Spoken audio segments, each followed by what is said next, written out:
Here, suspended between the earth and the vast open sky, the world below begins to transform. The sounds of the city, the hustle of daily life, all fade into a gentle, distant hum. We are invited to simply breathe, to let go of the pull of gravity and the rush of time. Our journey is not one of speed, but of quiet observation. It is a chance to witness a world from a perspective that offers clarity and peace. This is an invitation to float, to drift, to see the familiar in a new, unhurried way. The air is still, and below us, a magnificent landscape waits to reveal its secrets, not with a shout, but with a soft, patient whisper. We rise slowly, almost imperceptibly. The ground falls away, and with it our earthly concerns. The world becomes a map, a living mosaic of color and shape. From this vantage point, the complexities of life seem to simplify. Our journey over San Luis Potosi has just begun, and already, a sense of profound calm settles over us, a quiet reverence for the view unfolding. Our gentle drift now brings us over the historic heart of San Luis Potosi, the Centro Histórico. From this height, it is a masterpiece of order and artistry. The streets form a neat grid, a rational design laid down centuries ago. Yet within this order, there is a wealth of intricate detail. The rooftops, a mix of terracotta tiles and weathered stone, create a warm, earthy palette. The cathedral, with its Baroque facade, stands as a central jewel, its pink cantera stone glowing softly in the morning light. We glide over the Plaza de Armas, the city's main square. From above, it is a perfect square of green, a carefully manicured garden surrounded by elegant arcades. Nearby, the Teatro de la Paz, with its neoclassical grandeur, adds another layer of cultural richness to this historic core. The pinks and ochres of the cantera stone, quarried from the nearby hills, give the city its unique visual identity. This stone is the very essence of the city's architecture, the hidden courtyards or patios tucked away behind unassuming facades. These are private oases of green, invisible from the street, but revealed to us from our privileged viewpoint. Our journey now carries us westward, away from the dense stone of the city center and towards a vast expanse of green. This is Parque Tangamanga, one of the largest urban parks in Mexico. From the air, its scale is truly astonishing.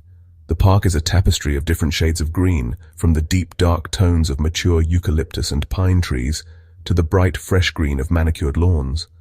The main lake, a shimmering expanse of blue and silver, reflects the sky like a flawless mirror. Small boats, mere specks of color from this height, drift lazily across its surface.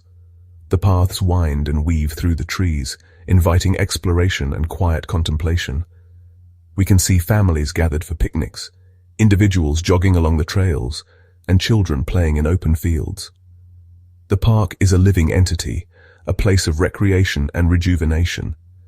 The park's design is a wonderful blend of the natural and the planned. We see dense, almost wild-looking forested areas interspersed with wide, open lawns. From above, it is clear that this is more than just a park.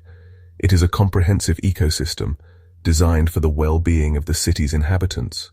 We now drift over the residential neighborhoods, the barrios that radiate outwards from the historic core. The grand scale of public monuments gives way to the more intimate, repeating patterns of daily life. The rooftops become a vibrant and colorful mosaic.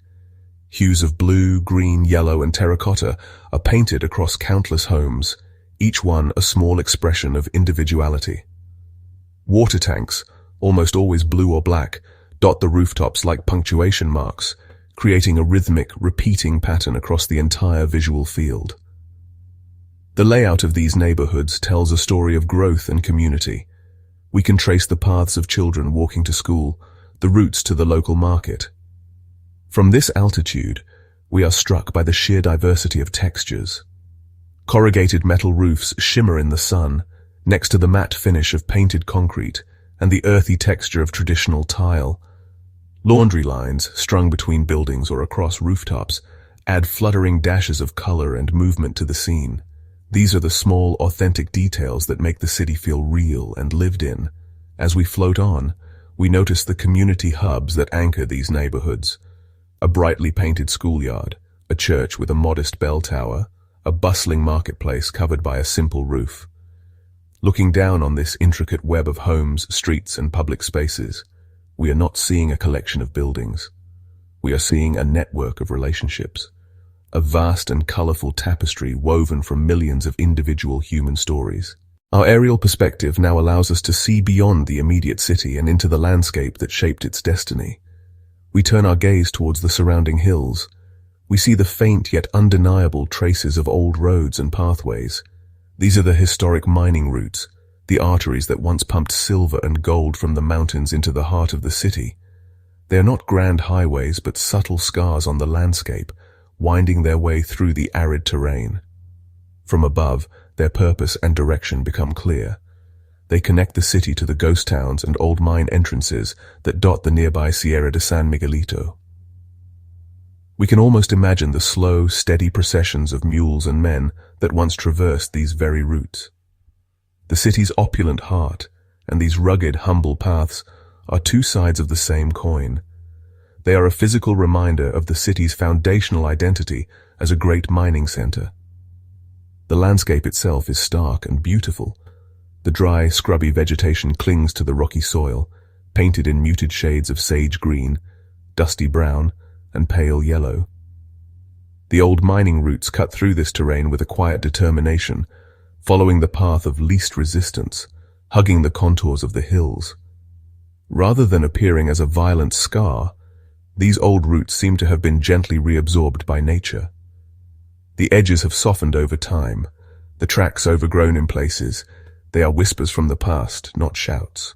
Our gentle flight now brings us to the western edge of the city, where the urban grid comes to an abrupt and beautiful halt. Here, San Luis Potosi meets the formidable presence of the Sierra de San Miguelito. The transition is dramatic and honestly just breathtaking. On one side, the ordered geometry of streets and buildings.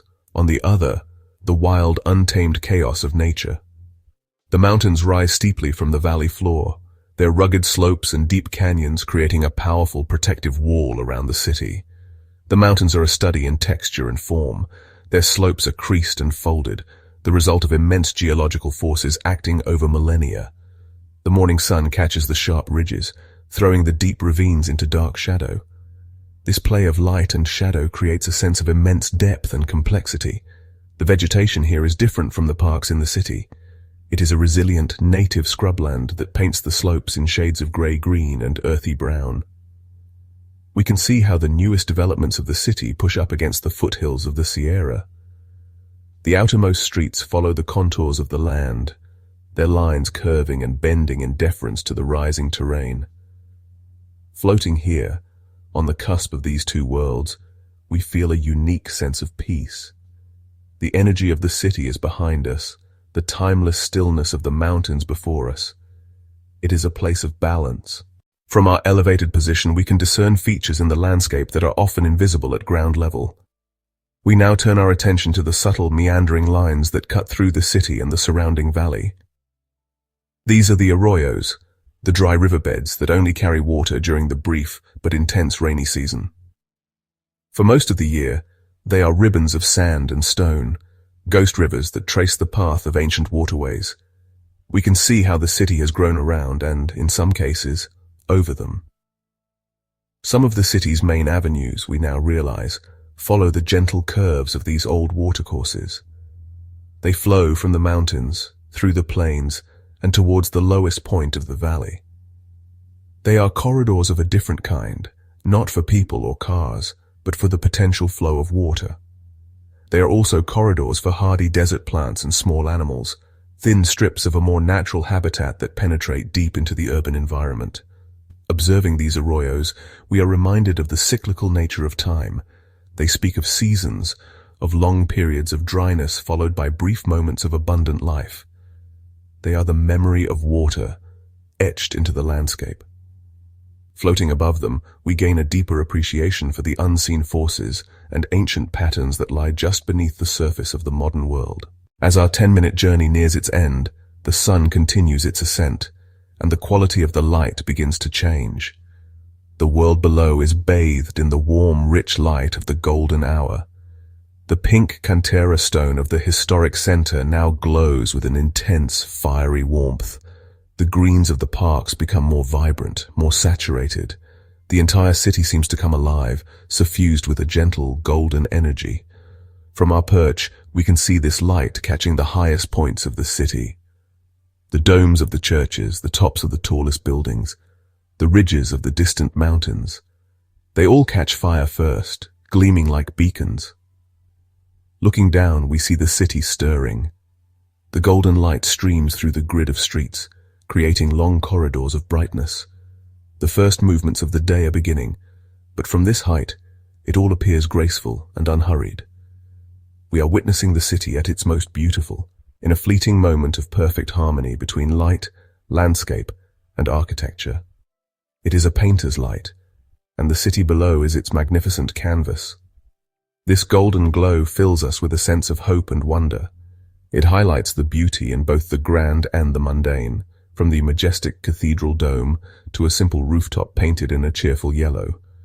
It unifies the entire vista, tying the ancient mountains to the modern city in a shared moment of luminous beauty.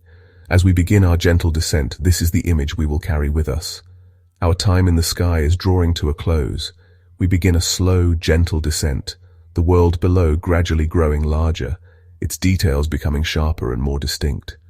But something has changed. We are returning with a new perspective, a sense of peace and clarity that can only be found by looking at things from a distance.